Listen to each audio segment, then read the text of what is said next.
함께하며 여러분의 내일을 응원합니다. 성공예감 이대호입니다.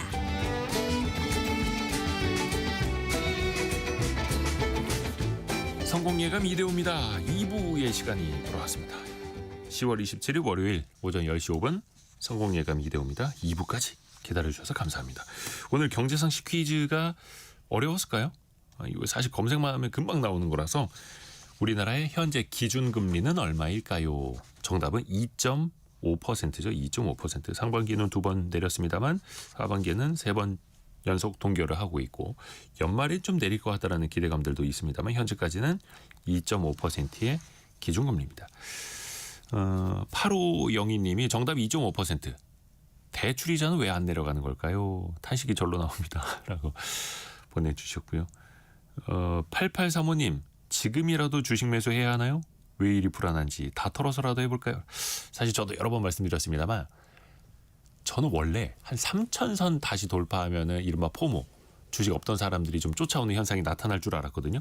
근데 3,300, 3,500까지도 그런 게 안 느껴지더라고요. 개인 투자자분들은 많이 또 올라오는 기간에 파셨고 근데 3,800, 4,000 가니까 이제 사람들이 지금이라도 사야 하나요? 조바심이 이렇게 나는 거죠.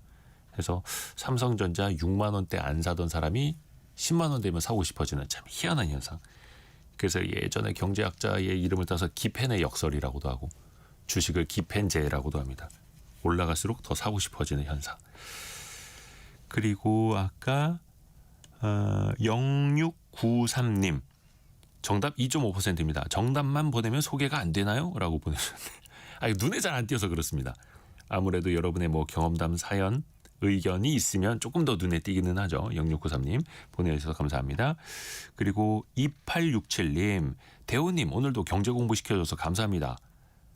퀴즈 답 맞췄다고 꼭 선물을 주는 건 아니죠? 라고 물어보시는데 그래도 저희가 또 챙겨드려야죠. 고맙습니다. 또 여러분의 실시간 의견 계속해서 보내주세요.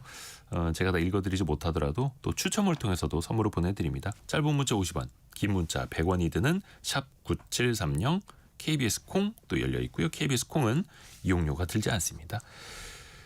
이 시각 현재 코스피는 4,009포인트 1.7% 오른 4,009포인트 약간의 상승폭을 좀 내주긴 했습니다만 그래도 사상 최고치 기록하는 흐름들이 이어지고 있고요. 코스닥은 892.6 한 1.1% 정도 올라가고 있습니다.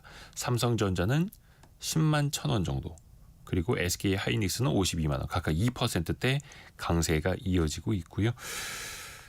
이번 주에 참 이슈가 많습니다. 증시 흐름도 좋고 미중 무역 갈등이 또 어떻게 봉합 혹은 이어질지 특히 아시아 태평양 경제협력체 APEC 정상회의 때 트럼프와 시진핑 두 사람이 또 만나고 또 미국에서는 기준금리 결정도 있습니다. 이슈가 정말 많습니다. 이분에게 도움 말씀을 한번 구해볼까요?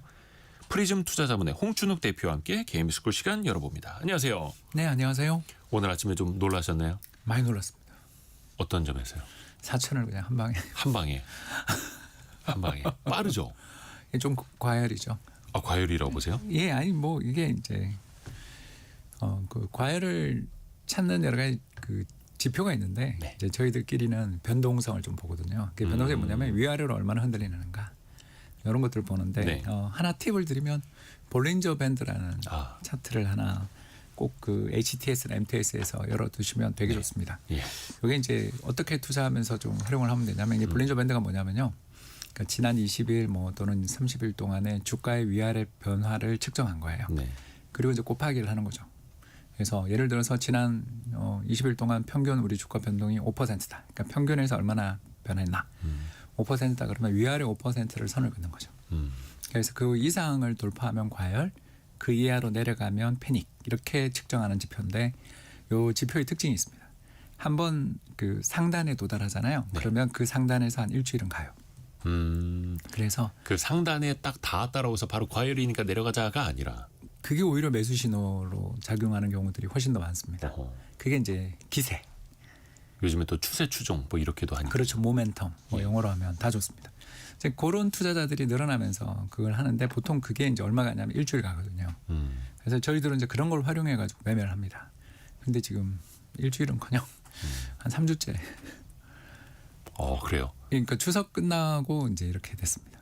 그러니까 입에 담쟁이 넝쿨처럼 그냥 계속 벽을 타고 올라가고 계속 계속 타고 타고 올라가는 올라가고 거예요. 있습니다. 그러니까 걱정의 벽을 타고 올라가고 있습니다. 근데 왜 주식시장의 호황이 그렇다 하지 않습니까? 불안에서 싹을 틔우고 회의주의 맞습니다. 속에서 자라고 이 불안의 벽을 타고 오른다고. 예, 지금은 불안의 벽을 타고 오르고 있죠. 별로 좋은 일은 없는데도 그러니까 경제가 이제 잘 가고 있습니다. 이른바 밸류에이션이라고 하는 뭐 순자산 대비 얼마 이렇게 할 때 코스피는 항상 뭐 0.8에서 1.2배 왔다 갔다 했고 지금은 아마 1.3배를 넘어섰을 겁니다. 1.4 넘었습니다. 그렇죠. 1.4까지. 예, 그래서 2020년에 고점을 넘었습니다. 그러니까 왜 많은 전문가들이 코스피 3천 넘었을 때 그 다음에 또 기자들이 물어보지 않습니까? 4천 갈 수 있을까요? 라고 했을 때 과거 우리가 겪었던 주가 순자산 배율의 상단까지만 가도 3,900, 4천 갈 수 있다라고들 예, 그게 답변을 1.4. 했었는데 그게 지금 온 거예요. 지금 왔습니다. 오늘 왔습니다. 아침에 계산하고 왔는데. 와, 그러니까 이제 뭐 언제 장이 끝날지 모르지만 아무튼 4,000포인트 초반이면 1.3에서 1.4로 넘어가는 그런 그렇지. 계산이 나옵니다. 뒤집어서 여쭤보면 과거에는 코스피가 항상 저평가돼 있었고 너무 저렴하다라고 했다면 그 말씀도 이제 홍춘호 박사님이 저희 나오셔서 연초부터 많이 이야기를 해주셨고 뭐이 가격에 안 살 거면 다음에 사지 말라고까지 제가 거의 2000 중반 때 막 4월 5월 때도 그랬고 예, 그때는 2,200도 갔죠. 맞아요. 그러면서 저희 방송 끝나면서 이제 나가시면서 막 주문하시고 그런 거 봤는데 근데 지금 뒤집어서 보면 4천이라는 건 결코 싼 싼 레벨은 주가 아니에요. 지수는 아니라는 거잖아요. 그럼요. 싸진 않아요. 그러니까 이제 주식이라는 걸 쌀 때만 사면 정말 돈을 버는데 네. 우리가 쌀 때 못 사잖아요. 네네네. 왜냐하면 우리 올해 4월에 2,200 갈 때 이유가 있었어요. 어떤 이유가 있었냐면 트럼프가 상호관세 그 판때기 하나 들고 와서 그게 4월 초였죠. 4월 9일이었나? 아 정말 그때는 괴로웠잖아요 우리가.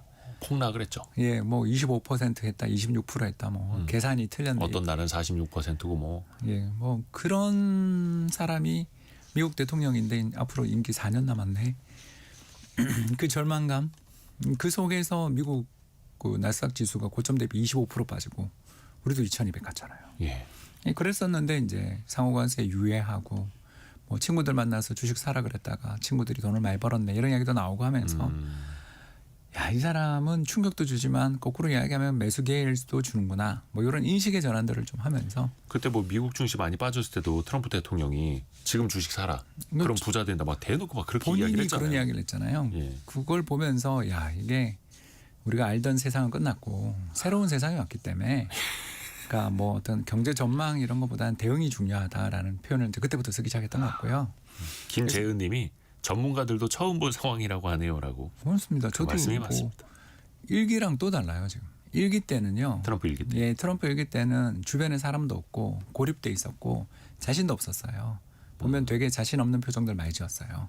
근데 지금은 대법원 장악했죠. 상하 양원 다 장악했죠. 그리고 상대당인 민주당 지지율은 바닥으로 그냥 떨어지고 있죠. 그러니까 사람이 뭘 해도 된다라는 그 자부심, 자신감 속에서 이제 오버하기 시작하니까 그러니까 금융시장에 이렇게 충격을 자주 주는 거고요. 그 과정에서 시장이 이제 말도 안 되는 저가로 갔다가 그때 뭐 0.8이 잠깐 깨졌으니까요. PBR이. 그러니까 주당 순자산 가치가 10,000원인데 주가가 8,000원에 거래된. 아니 적자 기업도 아니고 2024년 우리나라 상장 기업의 영업이익이 230조로 역사상 최대 이익을 기록했는 주가가 그렇게 폭락했다. 비정상적이었던 거죠. 그래서 그 비정상의 이제 정상화가 이루어지는 과정은 한 3,500까지 진행된 거고요. 그게 이제 저는 적정이라고 봅니다. 3,500이. 왜냐하면 현재 경제 여건에서. 근데 이제 4,000을 갔다. 여기는 이제 뭐가 붙었냐? 두 가지가 붙은 거죠. 두 가지요. 네, 첫 번째는 이번에 에이펙 와서 오늘 아침에 그 베센트 미국 재무장관이 선물 주셨잖아요. 좀 이따 이야기할 내용인데 그냥 지금 하겠습니다. 네. 원고대로 안 가는 게 생방송의 묘미 아니겠습니까? 네, 좋습니다. 예, 가서 대체적으로 합의했다. 뭐 이제 각하들 만나서 사인할 것 같다라는 분위기의 이야기를 그 우리 장개장 전 30분 전에 날렸지 않습니까? 그러니까 미중 간에도 그렇고 그렇죠. 그러니까 그게 굉장히 큰 이슈인 게 한국은 우리가 안미 경중 이야기도 많이 나올 정도로 안보는 미국에게 의지하지만 경제적으로 보면 중국이랑 우리가 얼마나 밀접한 연관을 맺고 있습니까? 특히 우리나라 반도체 제품 수출의 거의 절반이 네. 중국으로 가는 건데 이만큼 중요한데 그 나라에 대해서 미국이랑 중국이 관계 나빠져가지고 상호관세 부과하고 수출 금지 때리고 뭐 그러면 우리 잠깐 얼마 전에 한화그룹 계열사들 중국에서 규제했을 때 그 네. 충격들 기억나시죠? 네네네. 그러니까 그만- 미국에 있는 한화오션의 자회사에 대해서 규제를 하겠다. 네. 필라델피아 조선소 산 게 그렇게 마음에 안 들었나 봅니다. 아무튼 이렇게 사소한 일에도 우리는 되게 사실 그렇게 큰 뉴스는 아니라고 생각되는데 시장이 느끼는 충격은 크니까 제발 이 두 나라 간에 싸움만 없으면 좋겠다. 평화로운 세상에 살고 싶다라는 우리는 기대를 가지고 있었는데 이게 해결이 안 되다가 이번에 뭐 첫 만나는 거잖아요. 지금 취임하고 첫 만나는 거지 않습니까? 그래서 정말 예정대로 정상회담이 안 될 수도 있다는 건 우리는 마음에 넣어둬야 되지만 될 거라는 기대가 일단 시장에서는 상당히 좀 높아지고 있는 중이니까 이게 첫 번째. 그리고 두 번째가 아직 통과는 안 됐습니다만 3차 상법 개정의 배당 분리 과세까지만 되면 이게 왜 제가 이런 말씀을 감히 드리냐면 외국인 투자자들이요. 지난 4월에 우리가 바닥을 치고 5월부터 주가가 오르기 시작했는데 5월부터 한 6월까지는 별로 적극적인 응대가 없었어요. 그런데 9월, 10월 이 두 달에 지금 12조 사고 있거든요. 네. 오늘까지 계산해 보니까 12조 사고 있더라고요. 그때 무슨 일이 있었나 생각해 보면 우리 그 대주주 양도세 요건 네. 50억을 10억으로 다시 후퇴했던 시기가 9월 아닌가요? 딱 생각해. 그렇게 하겠다라고 운을 띄웠었던. 네, 그게 뭐 근데 그 운을 지금 돌린다라면 시장의 분위기는 달라지겠지만 글로벌 투자자들, 외국인 투자자들은 한국 시장 못 믿겠다라고 하는 분위기가 지배적이다가 그러니까 그 글로벌 로드쇼라고 하는데요. 저희들이 이제 나가서 외국인들 만나보면 화난 사람들 진짜 저는 많이 만났거든요. 화가 나 있다고요? 한국에 대해서. 어떤 뭐 증시 관련된 정책에 대해서요? 정책도 정책인데 믿을 수 없다. 너는 난 못 믿겠다. 대놓고 그런 이야기 하시는 분이 있어가지고 그것도 미국의 10대 펀드 안에 드시는 분이었는데 60 넘으신 분이 그렇게 화를 내니까 그냥 죄송하다 그랬어요. 그러니까 코리아 디스카운트 현상을 해소하겠다라고는 해놓고 정작 증시 관련된 정책들은 거꾸로 가려고 했었으니, 그러니까 뭐 금투세도 그렇고 대주주 양도세 기준도 그렇고 몇 가지가 있었죠. 거기다가 이제 밸류업도 기억나시는 것처럼 뭐 밸류업 지수 만드는 것도 이상해서 그건 나중에 또 기회가 되면 이야기하겠습니다만 아무튼 우리나라가 정부가 하는 정책에 대해서 외국인이 더 싫어했어요. 그런데 어찌됐든 간에 그 불신의 벽을 이겨내면서 또 이제 많은 투자자분들도 목소리를 내주시면서 금투세도 폐지가 됐고 대주주 양도세 기준도 강화하려던 게 이제 원상복구가 됐고 상법 개정도 1차, 2차까지 됐고 하면서 4천까지도 오긴 왔습니다. 예, 그래서 이 약속을 지킨다면 그러니까 우리가 항상 말은 잘했는데 결국 지나고 보고 상법 개정안이고 뭐 세법 개정안 지나고 보니 실망하고 간 적이 너무 많으니까 투자자들이 그걸 믿지 않았었는데 이제 9월부터 들어온 외국인의 순매수는 제가 봤을 때는 이거에 대한 기대가 굉장히 크다. 예, 그리고 여기에 이제 불을 더 끼얹은 건 우리 쉬는 동안에 있었던 반도체 랠리. 네. 특히 그 정말 우리한테 한국 입장에서 보면 최악의 상대죠. 마이크론. 네. 근데 그 마이크론이 우리보다 실적을 빨리 발표하잖아요. 그 8월 그 결산 기업이니까. 그렇죠. 근데 거기가 어마어마하게 실적이 잘 나오고 가이던스라고 하는데 이제 향후 몇 달 동안의 기업 실적에 대한 전망치를 되게 잘 주니까. 네. 그때부터 이제 갑자기 제가 제일 놀랐던 보고서는 노무라 보고서였는데 일본계 증권사라서 우리나라에 네. 대해서 별로 좋은 이야기 한 적이 없는 증권사로 난 기억하는데 항상 좀 박하게 평가를 하죠, 우리나라에 대해서. 뭐 또 예를 들어서 뭐 땡땡그룹의 비상벨이 울리고 있다라는 그 유명한 보고서도 거기서 나왔습니다. 예, 제가 현역일 때 그 보고서 발견하고 받았던 충격은 정말 이루 말할 수 없었는데요. 그 뒤에 이제 그 사태가 벌어졌죠. 네. 그러니까 이런 정도로 되게 우리나라에 대해서 좀 이렇게 약간 이렇게 흘겨뜨는 그 외국의 평가가 안 좋았었는데 그게 갑자기 2017년 영업이익을 넘을 수 있다라는 보고서를 냈더라고요. 슈퍼사이클. 그때 우리나라 그 반도체 기업들의 영업이익률 그러니까 100원 팔아서 영업이익으로 얼마 남기니 이렇게 물었을 때 그때 35원 남았거든요. 영업이익률 35% 남았을 때가 2017년 슈퍼사이클입니다. 네네네. 그걸 넘을 거라는 보고서를 냈더라고요. 이번에요. 그건 좀 됐는데 바로 우리 쉴 때. 그러니까 이번 실적 사이클에서 우리 이번 사이클에서 추석 연휴 때 나왔어요. 우리 쉴 때 미국장 엄청 올랐던 게 그것 때문에 올랐는데 그런 걸 보면서 우리가 알게 된 거죠. 아 이게 가겠다.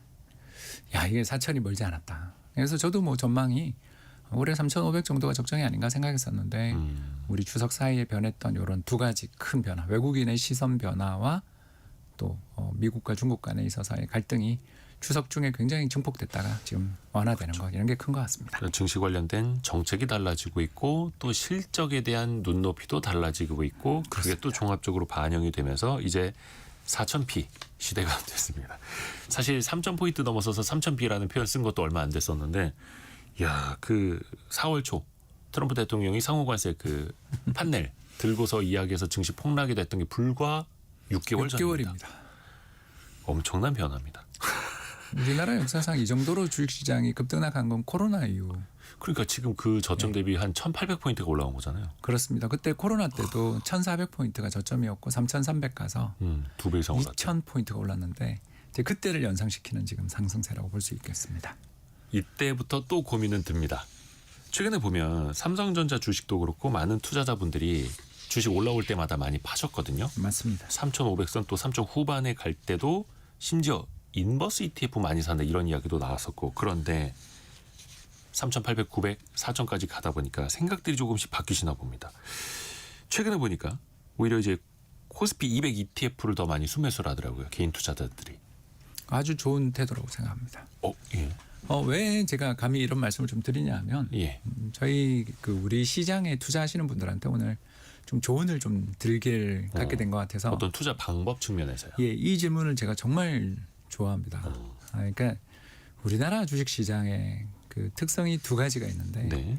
그것만 잘 이해하시면 돈을 좀 버는데 도움이 될 것 같아서 오늘 왔습니다. 예. 첫 번째가요. 빠지는 데는 다양한 이유가 있는데요. 오를 때는 대부분 미국을 봅니다. 그렇죠. 가만히 생각해 보시면 지난 10년간 글로벌 증시의 상승에서 미국을 우리가 못 따라갔었잖아요. 그렇지만 그때의 주가 방향성은 누가 쥐고 있냐라고 물으면 미국입니다. 근데 빠지는 건 달라요. 빠지는 건 여러 이유가 있습니다. 우리가 더 많이 빠질 때도 있고 덜 빠질 때도 있으니까요. 그런데 핵심의 포인트를 하나만 말씀을 드리면 네. 우리는 결국 수출 경제고 그리고 지난 10년, 20년 동안에 우리 한국 증시의 주도주들을 한번 살펴보시면 2000년대 조선, 그렇죠. 네. 2010년 전후에서 자동차, 그때 YF 소나타가 일으켰던 그 어마어마한 붐 기억나실지 모르겠습니다. 그때 갑자기 미국 시장에서 네. 합계 점유율 10%를 향해서 가던 그때 그 글로벌 금융위기 지나서. 지나서 예. 그때 특히 그 도요타가 브레이크 패드 사건, 맞아. 예, 그러면서 어마어마한 랠리를 내고 예. 그다음 2015년 아모레 퍼시픽을 필두로 한 화장품 기업들의 상승, 2017년 삼성전자, 그리고 2020년 2차 전지, 그리고 바이오, 그리고 이번을 쭉 돌이켜 보시면 알겠지만 각 우리나라 시장의 어마어마한 주도주들을 일으키고 있고 그 주도주들을 상승으로 유발하고 있는 종목들의 리스트들은 대부분 미국이랑 겹친다. 그걸 첫 번째 기억하셔야 되고, 두 번째 그 모든 시세의 종막은 누가 끝을 냈냐? 미국 장이 조정을 크게 받고 끝났다. 그러니까 미국 장도 저희가 여기서 말하는 조정이라는 것은 10% 15% 조정이 아니고요. 베어마켓 25% 고점 대비 25%의 조정이 날 때 그때 돼서야 이 주도주의 랠리가 끝났습니다. 뭐 예를 들어서 가장 최근에는 2022년 상반기에 막 금리 많이 올라가면서 조정받기 그렇죠. 시작하고 했을 때 그때는 고점 대비 34% 조정이었고요. 2020년 코로나 때 또 조정 같은 경우도 기억나시겠습니다만 30% 조정이었고요. 2018년에도 역시 25% 조정.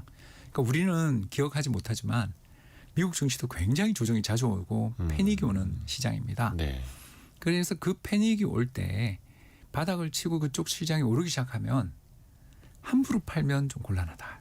너무 빨리 팔게 되니까요. 예, 그리고 두 번째 미국 쪽의 주도주를 따라가는 경향이 있다. 그렇지 않습니까? 우리 2020년 코로나 때는 화이자 따라갔지 않습니까? 네네네.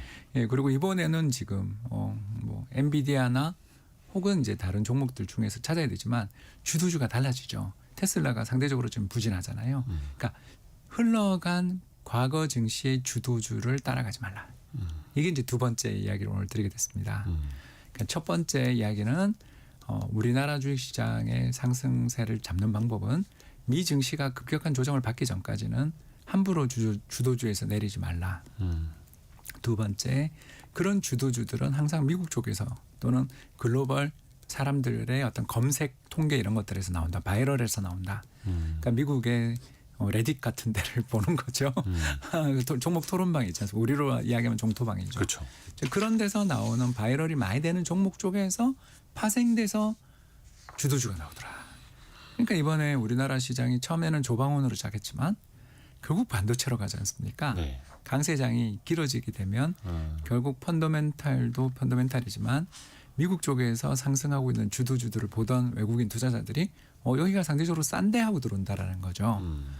이 두 가지를 이해하시면 지금 시장에서 아까 제가 코스피 200 사는 거에 대해서 찬성입니다라고 이야기하는 이유가 코스피 200에서 사실 절반이 수출주잖아요. 네. 삼성전자 또는 현대차나 SK하이닉스나 LG에너지솔루션이나 포스코나 뭐 그런 기업들이 우리나라 시가총액 절반을 차지하니 그 종목들 중에서 내가 주도주 잘 모르겠다 싶으면 코스피 200 사는 게 제일 좋죠.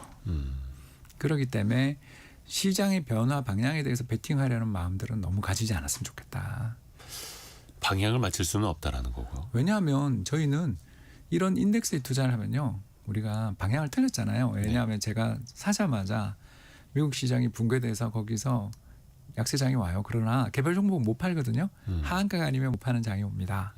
왜냐하면 신용융자 잔고 때문에 그렇죠. 네. 거래가 잠겨버릴 수 있으니. 그렇죠. 왜냐하면 반대 매매가 나오거든요.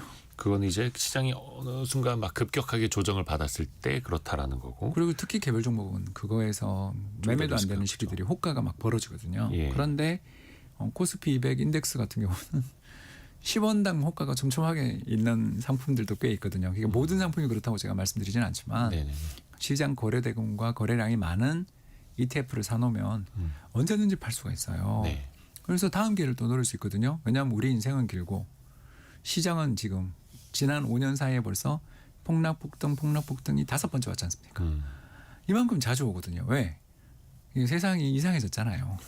어떻게 보면 그 사이클이라고 하는 그 주기가 더 짧아졌다라는 평가도 있고요. 그러니까 그걸 예측하려고 들면 너무 고통스러우니까. 네. 그러니까 저가 매수하는 방법은 제가 몇 번 가르쳐 드렸으니까 누차 말씀드렸잖아요. PBR 0.8배 밑으로 내려가고 시장에서 주식 이야기하는 사람이 아무도 없어지고 그리고 우리 성공예감에 홍 박사가 출연해가지고 네. 이 가격에도 이 주식 안 살 거면 영원히 투자하지 마세요. 이런 소리 할 때 그러니까 시장이 막 비관에 빠져 있을 때. 그렇죠. 그럴 때 사면 되는데 파는 게 되게 어렵거든요. 예. 근데 그 고점에서 팔겠다라는 꿈만 버리면 그냥 시장의 상승은 길기 때문에 하락은 짧게 오지만 상승은 길잖아요. 그렇기 때문에 너무 지금 이 타이밍이 아닐까라는 생각을 하면 영원히 못 사거든요. 상승장에 사는 것도 타이밍을 딱 맞춰서 지금이니라고 하기보다는 그렇죠. 예, 그냥 또 분할해서 시간도 매수하는 분산하고. 수밖에 없는 게 현실 아니냐. 이런 이야기 좀 드리고 싶었습니다. 그렇죠. 왜 워런 버핏의 말처럼 남들이 이제 공포에 질렸을 때 탐욕을 가져야 하고 남들이 탐욕스러워할 때 공포심을 느껴야 한다라는 거. 근데 사실 그게 인간의 본성만큼 잘 안 돼가지고 사실 제가 오늘 지금 이 티셔츠 입고 있지 않습니까? 등짝에 그 명언을 써놓은 티셔츠입니다. 오, 워런 버핏의 명언을 제 등짝에 새겨놓은. 저도 오늘 사실 그 포스팅 하나 하고 왔습니다. 근데 이게 왜냐면 사람 마음처럼 잘 안 돼요. 그게 저희들 그러니까 이대호 기자님이나 저 같은 나름 이 시장에서 오랫동안 일한 그러니까 감히 전문가란 말을 붙이기는 부끄럽지만 투자의 선배들이 그럴 때 용기를 내고 좀 이야기를 해줘야 되는 게 아닌가 그렇게 의무라고 생각합니다. 해서 또 우리 개인 투자자분들이 또 듣고 나중에라도 요걸 이제 새겨놓고서 유념하실 수 있는 그런 포인트를 좀 짚어주셨고요. 최근에 보니까 돈이 좀 몰립니다. 앞에서도 이야기한 것처럼 사실상 증시가 많이 올라가야 또 그때 뒤늦게 이제 발동 걸리는 게 있지 않습니까? 최근에 투자자 예탁금이 80조 원 넘어섰고 신용융자 잔고도 24조 원 넘어섰고 여기에서 이제 비투가 드러납니다. 이거 역시 또 과거에 반복이 됐던 패턴이기도 한데요. 예, 그래서 인덱스를 제가 좋아합니다. 그러니까 이제 개별적으로 이 지수를 맨날 이제 열어보는데 금융투자협회라고 가셔서 자금 동향, 예, 증시 자금 동향. 신용융자 잔고 이 통계를 한번 인터넷에 다 공개돼 있으니까요. 그래서 저는 이제 요 엑셀로 다운받아서 기울기를 보는데 요새 치솟고 있습니다. 그래서 불과 뭐 한 달 사이에 2조가 늘었더라고요. 그러니까 빚내서 투자하는 규모가 치솟고 있다. 이게 그러니까 아주 단기간에 바짝 붙고 있습니다. 그러니까 증권사들 실적이 엄청 좋아지겠죠. 왜냐하면 이거 금리를 안 보고 투자하시잖아요. 어떤 금리요? 신용융자 신용융자 빌릴 잔고, 때? 신용 주식 대차나 또는 주식 담보 대출 금리가 높을 때는 18% 20%까지 가거든요. 네. 사실 되게 비싸요. 그리고 평시에도 한 8, 9% 정도 하고. 그러다가 이제 자기들 뭐 위험하다 자금값 이런 것들 조달 어려워지면 확 올리거든요. 그래서 마이너스 통장보다 이게 더 무섭거든요. 근데 네. 이걸 그렇게 겁 없이 쓰시더라고요. 증권사 좋은 일만 시켜준다. 저는 정말 이건 추천하고 싶지 않은 게 작은 돌뿌리에도 걸려서 넘어진다. 이 말씀을 좀 드리고 싶은 게 이게 이제 개별주 투자를 하다 보면 자칫 뭐 잠깐 악재, 우리 아까 잠깐 한화그룹 계열사 이야기했지만 10% 쉽게 움직이거든요. 그렇죠. 예, 그런데 만약 레버리지를 썼다. 그러니까 마이너스 통장으로 주식을 샀는데도 부족해서 그 주식을 담보대출 받아서 뭐 3배 레버리지를 했다. 그러면 곱하기 이제 6배 레버리지, 7배 레버리지가 되면 플러스 마이너스 10%, 15%에 바로 반대 매매가 나거든요. 그러니까 그런 식의 자금 흐름들을 쓰면서 강세장에 대응하기가 너무 어렵습니다. 네. 아까도 잠깐 이야기했지만 우리 시장이 지난 5년 새에 5번의 이 급등락을 경험할 거라고 누가 예측했겠습니까? 시장은 대응의 영역인데 그 대응하려면 현금이 있어야 대응이 가능한데 네. 모든 돈을 밀어놓고도 부족해가지고 레버리지를 쓰면 이게 정말 좋은 기회라는 걸 알면서도 못 사는 상황이 오거나 또는 반대 매매를 당해서 눈물을 머금고 포지션을 청산해야 되는데 항상 그렇게 청산되고 반대 매매 당할 때는 내 돈 먼저 날아가는 거죠. 그게 금융사가 빌려준 돈은 회수해 가니까. 회가죠. 2025년 4월이 왜 그렇게 주가가 폭락이 그렇게 급했냐 하면 그때도 2, 3월 잠깐 또 신용융자 잔고가 급증했잖아요. 올해 4월에. 예, 그때도 잠깐 이런 일이 있었습니다. 그래서 미국장도 마찬가지로 그때 특히 작년 11월에 신용융자 잔고가 거기도 신용이 있는데 예, 한 달에 놀랍게도 1,000억 불 늘었어요. 그러니까 미국이나 우리나라랑 똑같아요. 증시 뜨거울 때 신용융자 잔고 많아지고. 그게 빌려서 미국이 투자하고. 이제 더 규제가 덜하니까 어떻게 1,000억 불이 늡니까 한 달에 신용이 우리 돈 150조잖아요. 네. 그러니까 그 정도의 돈들이 늘어나면 이제 한 3-4달 지나서 무슨 일이 오냐면 만기가 돌아오는데 대부분 그때 돼서 이제 차익을 실현하는 똑똑한 사람도 있지만 버티거나 뭐 이러다가 이제 물리는 거죠. 그렇기 때문에 이런 신용융자 잔고가 올라오는 것은 좋은 일은 아니다. 근데 아직 역사상 최고치 이런 통계는 아직 안 보셨잖아요. 그런 걸 보면 지금 뭐 시장이 그 과열인 건 분명하지만 그렇다고 해서 시장이 이제 끝났고 이제 떨어질 일만 남았다라고 이야기하기에는 아까 말씀드린 여러 가지 모멘텀 지표들 이런 것들은 좋기 때문에 좀 긴 안목으로 너무 단타 치려는 생각보다는 길게 좀 그리고 지금의 주도주가 무엇인가를 파악하려는 노력을 하는 게 좋지 않을까 생각됩니다. 5882님이 예전에 증시 올라갈 때 출구 앞에서 파티를 즐기라고 하셨고 그때도 맞추셨는데 지금도 그런가요? 아니면 지금이라도 파티장 안으로 들어가야 하나요? 어려운 질문 주셨습니다. 5882 있으신 예, 분께서. 저는 파티장 안에 좀 발은 넣어놔야 된다. 아직 나올 때는 아니고. 예, 왜 이제 이런 말씀을 드리냐면 이게 이제 나중에 큰 문제가 될 거예요. 그건 알고 있습니다. 어떤 저는. 문제요? 어떤 문제? 지금 미국이 금리가 눈앞에 와 인하가 눈앞에 와 있다라는 금리 거죠. 인하. 이게 이제 문제죠. 제가 9월 미국 FOMC 이제 연방공개시장위원회를 보고 네. 한탄을 좀 했는 게 인플레 전망을 상향하면서 금리를 인하하는 게 말이 되냐. 점도표를 좀 낮추는 위원들이 있었으니. 예, 그거가 말이 되냐라고 했는데 결국 이제 이런 장이 온 거잖아요. 미국도 폭등 중이고 네. 우리도 폭등 중인 거죠. 결국 우리나라 한국은행이 부동산 때문에 이번에 금리 못 내린 거 아닙니까? 사실 금리는 내려야 되는 상황이거든요. 우리나라 경제 체제 뭐 내수 상황 보면요. 그러니까 주식만 좋아요. 경제가 지금. 예, 유동성이. 예, 유동성이 주식 시장 내에서만 뱅글뱅글 돌고 있지 실물로 안 가는 걸 가장 잘 보여주는 게 최근 우리나라 연체율이 계속 오르고 있어요. 이 이야기를 아무도 안 하거든요. 은행 연체율이 2022년 바닥 대비해서 한 3배 올랐어요. 물론 0.2에서 0.6이니까. 아직 절대적인 숫자는 낮습니다만. 근데 너무 많이 올랐잖아요. 네. 그런데도 계속 연체율이 오른다라는 건 우리 경제가 안 좋다라는 거죠. 그래서 금리를 내려야 되는데 부동산 때문에 못 내렸잖아요.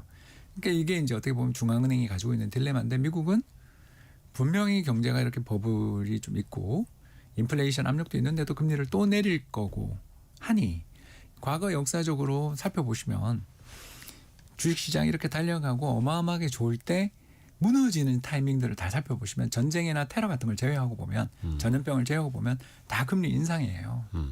2022년에 빠진 것도 그랬고 올해 네. 봄에 빠질 때도 저기 트럼프가 저렇게 관세 인상하고 그러면 인플레 나서 미 연준도 금리 인하 안 해줄 거야라는 그런 우려들 그런 것들이 부각됐을 때 시장이 붕괴되는데 네. 지금은 주식시장이 이렇게 좋은데 금리를 내려줄 것 같으니까 아직은 그러니까 이 칵테일 파티에서 잔을 안 치우는 중인 거죠. 그 중앙은행이 책무라는 거에서 보면 적어도 중앙은행의 파월 의장을 비롯한 일부 이제 소수는 걱정을 하는 것 같지만 다수는 차기 연준 의장이 되기 위해서 트럼프의 눈도장을 받으려는 다수들은 금리 인하하자고 외치는 거잖아요. 예. 세상에 내년은 어떻게 될지 모르지만 지금은 달려를 미국 연준조차 외치고 있기 때문에 지금 이 장에서 내리는 것은 너무 무서운 거죠. 일단 달리는 말 호랑이 등에 올라탔으니 빨리 내리면 물리죠. 내릴 수도 없고. 그렇습니다. 조금 더 디테일하게 후반부를 또 들어볼게요. 프리즘 투자자문의 홍춘옥 대표와 개미스쿨 시간 이어가고 있고 현재까지 들어와 있는 뉴스 정리해드리고 홍 대표와 함께 이야기 이어가겠습니다. 라디오 정보센터 다녀오죠. 성공예감 이대호입니다.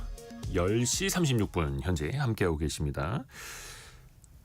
프리즘 투자자문 홍춘욱 대표와 함께 개미스쿨 시간 이어가죠. 홍 대표님 이번 주를 슈퍼 외교 위크라고 하더라고요. 예, 어마어마한 일들이 지금 아세안에서도 그렇고 이제 경주에서도 곧 열리게 됩니다. 우리가 또 주목을 할 수 있는 건 주목을 해봐야 하는 건 이제 한미 정상회담부터인데 그 미국에 투자하기로 약속한 3,500억 달러 우리나라 돈으로 500조 원 어떻게 조달할 거냐 뭐 8년이냐 10년이냐 나눠서 투자하는 게 가능할 거냐 이야기가 나오고 있는데 이재명 대통령이 이제 외신 인터뷰한 내용이 오늘 아침에 또 하나 공개된 게 있는데 교착 상태라고 이야기를 하더라고요. 그러면 이거 이제 증시 측면에서 놓고 보면 어떻게 좀 이거는 해석을 해야 되겠습니까? 좋은 뉴스는 아니죠. 일단 호재는 아니고. 네, 호재는 아니다. 물론 이제 그럼에도 종합주가지수 4천을 넘었지만 네. 사실 요 뉴스만 없었으면 더 오를 수도 있는 장이었던 거죠. 왜냐하면 이제 워낙 장 시작 전에 베센트 재무장관 뉴스가 하도 우리 입장에서는 더 좀 중요하게 다가왔으니까요. 그러니까 미중 간의 무역 협상이 타결될 가능성. 그리고 중국이 그 희토류 수출 허가제를 1년간 유예한다. 뭐 이런 이야기들을 현실이라면 내년 또 에이펙 정상회담에서 또 이야기하면 되는 거니까 네. 사실 그 큰 문제는 아니라고 보여지는데 이제 이 돈이 3,500억 불이 한 방에 나간다. 이거는 이제 큰일 나는 거고요. 이제 천천히 나간다. 이거는 버틸 수 있습니다. 그래서 왜 제가 버틸 수 있다라는 말을 감히 드리냐면 2분기 기준, 이제 3분기에 더 늘었을 겁니다. 네. 2분기 말 기준으로 해서 우리나라 국민들이 가지고 있는 대외 순자산 잔고가 1조 1,000억 달러.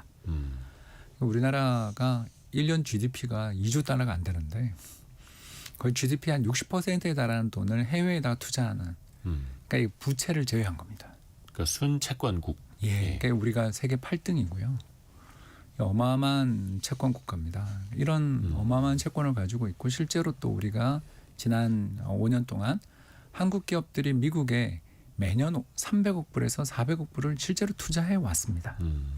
그렇기 때문에 10년이나 8년으로 기간을 늘려서 하면 아하. 이건 아무 문제 없는 뉴스죠. 그러니까 3,500억 불은 우리가 경제 여건으로 보면 그렇게 불가능한 숫자는 아닌데 이게 자꾸 트럼프 대통령이 일시불로 받기로 했다.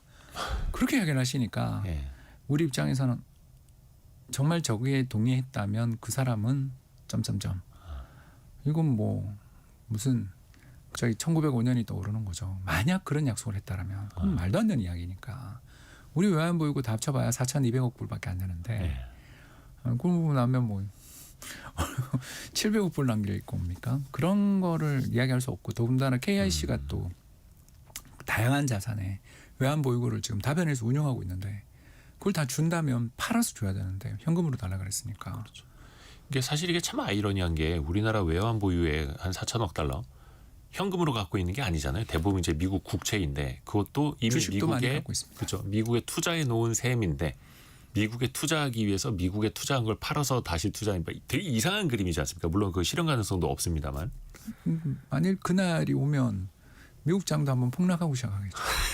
얼마 전 저기 봄에 예. 대만계 보험사들 판다는 말에 미국 국채를. 미국 국채 판다는 말에 미국 장 특히 채권 금리 흔들리고. 박살난 적이 있었거든요. 참고로 대만이 2023년 기준으로 해서 1조 8천억 불 정도 들고 있고요. 우리가 1조 1천억 불이니까 대만보다는 좀 못합니다만 그나마 그래도 비슷한 사례가 거기 있는데 이걸 한 방에 팔아서 달라라는 걸 만약 수용했다면 그건 진짜 문제가 되는 거고요.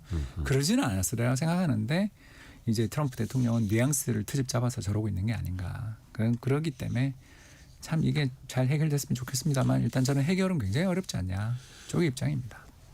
참 오늘 환율을 체크를 안 했네요. 이 시각 현재 환율은 1,432원, 원달러 환율이 1,430원대 계속해서 이어지고 있는데 그 생각해 보니까 그렇더라고요. 우리가 정상회의 갖고 3,500억 달러 투자, 물론 이제 서명은 안 했다고 합니다. 그 이야기 나왔을 때 그때 우리나라 돈으로 이게 얼마냐? 한 470조 원? 맞습니다. 478조 뭐 이랬었거든요. 근데 지금은 이제 500억이 됐어요. 500조 넘. 500조가 됐어요. 그새 환율이 50원 올랐거든요. 그 사이 환율이 올라서 우리가 대미 투자해야 되는 게 20조 원 넘게 늘어난. 이게 갑자기 말을 하다 보니까 참 화가 나는데요. 그만큼 이렇게 약소국에 대해서 물론 우리는 약소국은 아니죠. 그 대외 채권이 세계 8등인 나라가 약소국은 아니지만 강소국이지만 참 그동안 이렇게 혈맹이라고 생각했던 나라에 대해서 이런 태도를 보이는 참 그래서 우리 시장이 이렇게 변동성이 큰 시장이 되고 있는 것도 이 부분도 있는 것 같습니다. 또 이제는 미국과 중국 사이의 정상회담이 또 이게 정말 큰 포인트입니다. 물론 이제 앞에서도 이야기해 주신 스카페센트 미국의 재무장관이 중국과의 어떤 협상에 타결 가능성 높아지는 것도 이제 언지를 해준 것도 호재로 또 반영이 되고 있는데 근데 기억을 더듬어 보면 2018년에 무역 합의를 했다라고 해서 갈등이 끝난 게 또 아니었지 않습니까? 이분은 매번 말을 바꾸니까요. 예. 그리고 또 시진핑 주석 입장에서도 이제 그 중국이라는 나라가 가지고 있는 모순점이 몇 가지 있지 않습니까? 그게 모순이 뭐냐 하면 결국은 지금 세계 최대 인구를 가지고 있으면서도 그 중진국 레벨을 아직 벗어나지 못했고 특히 이 나라가 가지고 있는 미래의 그 연금 자산을 보면 제가 계산을 한번 해봤는데 미국 농민 한 명당 100만 원꼴 정도의 연금이 네. 준비돼 있더라고요. 100만 원이요? 예, 우리 돈. 미국 사람들이? 아니요, 중국 사람. 중국이 방금 미국이라고 표현하셨죠? 죄송합니다. 중국 사람. 중국 사람들의 연금 자산이 1인당 100만 원. 예, 2019년 통계인데 그 뒤에 통계를 제가 못 봐가지고요. 이만큼 못 사는 나라입니다. 못 사는 나라이기 때문에 이 나라 입장에서는 하루빨리 노령화가 더 심해지기 전에 돈을 열심히 벌어야 되는 나라거든요. 예, 이게 이 중국의 문제 아니겠습니까? 그래서 경제를 무조건 성장을 시켜야 되고 네. 이 정도 지금 성장률 4% 성장률로는 미래가 없는 나라거든요. 그리고 또 이 과정에서 국민연금 SSFB를 엄청나게 또 키워야 되고요. 예, 그런 상황에 봉착을 했는데 잘 안 되기 시작했죠. 그게 근데 트럼프 취임 전부터 안 됐잖아요. 네. 성장률이 계속 둔화되고 있었죠. 그런데 이제 트럼프가 때리니까 그러니까 변명을 할 수 있게 됐죠. 대외적인 영향이다. 예, 대외적인 영향이다. 우리가 루머들 굉장히 많이 받았잖아요. 시진핑 주석이 뭐 예를 들어서 군사위원회 관련돼서 장악력을 잃었다, 뭐 말았다. 실각설 막 계속. 그런 이야기가 나온 게 이 약속을 지금 어기고 있는 중이니까 그런 거죠. 권력을 우리에게 위임한다면 잘 살게 해주겠다. 네네네. 이게 어떻게 보면 암묵적인 약속인데 그 약속을 못 지키는 상황에서 고맙게도 미국 대통령이 때려준 거잖아요. 핑계거리가 그러니 생겼다. 이번에 히토류에 대한 수출 통제도 그런 차원에서 나왔다고 봐야 되는 거 아닌가. 이게 그래서 트럼프 대통령이 말 바뀌는 것뿐만 아니라 사실은 시진핑 주석이 태도가 갑자기 바뀌는 한 6개월 동안 거의 잠잠하다가 갑자기 이렇게 이번에 이런 일들이 있었지 않습니까? 보면 방어적 태도에서 공격적 태도로 확 돌아섰잖아요. 이런 것들이 결국은 우리가 봤을 때 트럼프 대통령은 그래도 선거로라도 통제를 받는 사람이지만 트럼프 대통령과 달리 시진핑 주석은 결국 당내의 역학관계라든가 또는 국민들의 불만 이런 것들에 대해서 여러모로 신경을 써야 되고 어떻게 보면 내부가 더 중요한 사람이잖아요. 그리고 그 약속을 지키지 못할 때 발생할 수 있는 몇 년 전에 있었던 그 백지 시위 이런 거 기억나시죠? 중국에서의 백지 시위. 예, 이런 뭐 거 쓰고 이러면은 걸리니까. 예, 이제 대충 제가 이야기를 할 수 있게 된 것 같아요. 그래서 시 주석 입장에서 여기서 승전을 한 것처럼 포장해서 돌아가야 되는 입장이라서 아마 뭐 이게 완전히 안심하기는 어려울 것 같습니다. 미국의 트럼프 대통령도 적당히 또 시진핑 주석의 위상을 좀 세워주려고 하는 모습도 좀 있어요. 얻어낼 것도 얻어내기 위해서. 그게 이제 협상의 기술에도 나오시는 대목인데요. 예. 일단 그렇게 본다라면 이번에는 넘어가지만 이걸로 타결이 됐다라고 말할 수는 없는 그런 상황임을 좀 말씀드리고 싶었습니다. 그렇죠. 또 우리 입장에서는 경제적인 것도 당연하고 증시 측면에서도 그렇고 또 경주에서 열리는 APEC 정상회의다 보니까 그렇습니다. 그래도 좀 모양새라도 잘 좀 갖춰졌으면 하는 바람도 가져보게 되고요. 미국 이야기 조금 더 해볼게요.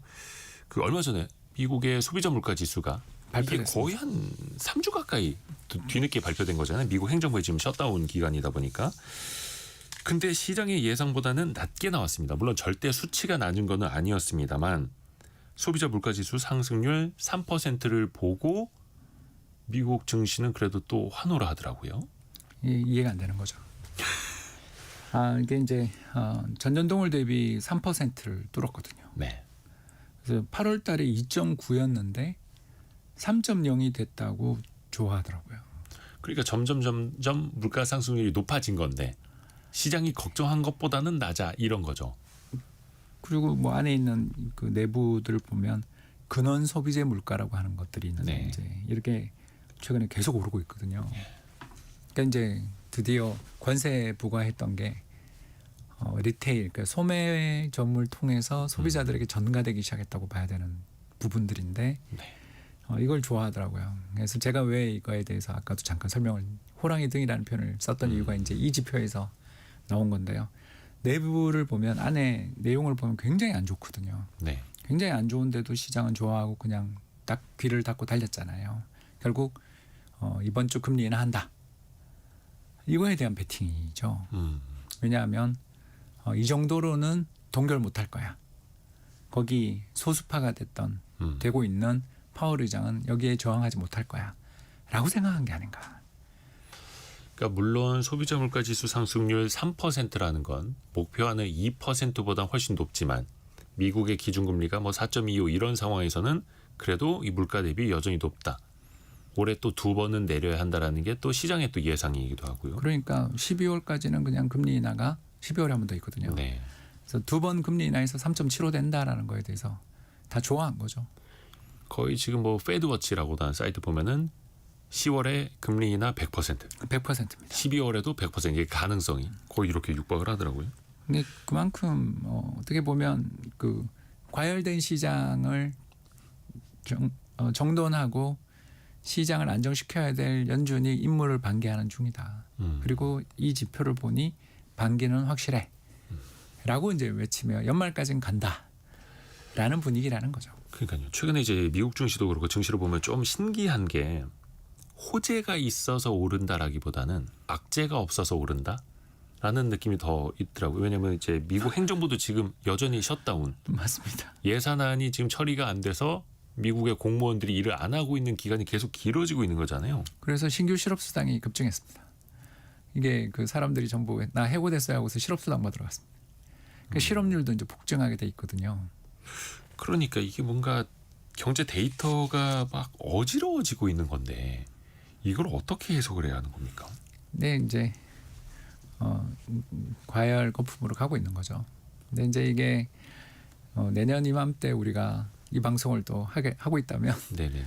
그때 그랬던 게 현실이 됐습니다라고라는 말이 안 나왔으면 좋겠는데 네. 일단 지금은 좀 귀를 다 막고 달리는 중이다라고 볼 수 있겠고 참고로 한국이 이런 논리에서 보면 훨씬 더 매력적인 거죠. 왜냐하면 한국은 제도 변화에 대한 기대도 있고 기업 실적도 정말 잘 나오니까 해볼 만하고 특히 환율이 이렇게 높으니까 우리나라 원화를 감안한 달러 기준으로 해서 우리 코스피를 보면 아직 지난번 고점 못 넘었거든요. 그러니까 외국인 입장에서 달러로 환산해서 봤을 때 한국이 싸요. 여전히 싸다. 그런 면에서 한국이 더 매력 있지 미국은 정말 설명하기 어려운 시장이 되고 있습니다. 특히 최근에 여러 밈 주식들 다시 부활하는 게 보이지 않습니까? 네. 그런 것들까지 하면 이 나라 자체 그러니까 정치의 타락이 시장의 버블을 가져오는 게 아닌가라는 걱정스러운 부분이 분명히 존재하고요. 이제 다만 이게 이제 숫자로 계속 기업들의 실적들이 잘 나오고 있는 중이니까 아직은 뭐 저도 걱정스러운 정도에 불과합니다만 이제 이러다가 99년이나 2000년처럼 실적까지 안 나오기 시작하면 이제 그때는 정말 터지는 건데 일단 아직은 불안하지만 걱정의 벽을 타고 올라가는데 그 올라가는 각도가 사실 주가의 절대 상승률은 한국이 높았지만 제가 보이는 주변에 지켜보는 사람이 보는 아슬아슬함은 미국이 더 크다. 이렇게 말씀드려야 될 것 같아요. 그래서 그 기업들의 실적이 또 꾸준히 나오는지 또 기업들이 자체적으로 보는 전망은 어떠한지. 단적으로 이번 주 수요일에 SK 하이닉스의 실적이 발표되지 않습니까? 그렇습니다. 삼성전자 같은 경우에는 영업이익이 시장의 예상치보다 훨씬 더 잘 나왔고 12조 원. 또 하이닉스도 지금만 시장 컨센서스가 한 12조 가까이 되기는 하는데 또 하이닉스가 보는 시장 전망 또 어떤지 그 이야기도 또 들어볼 필요 있고요. 그렇습니다. 정말 시적절한 시간이었습니다. 예, 코스피가 처음으로 4천을 넘은 날 프리즘 투자자문의 홍준욱 대표와 함께했습니다. 고맙습니다. 감사합니다. 감사합니다. 김희영님이 미래를 어찌 알겠냐만 코스피 5천까지는 무난히 갈 거라고 봐요라고. 근데 다만 속도가 빨라서 겁난다라고 해주셨는데요. 일단 뭐 바람은 또 같이 또 가져봅니다. 이 시각 현재 코스피는 4,025를 나타내고 있고요. 자, 성공예감 이대호입니다는 내일 아침 9시 5분에 또 알찬 소식 많이 들고 오겠습니다. 성공예감은 오늘도 여러분을 응원합니다.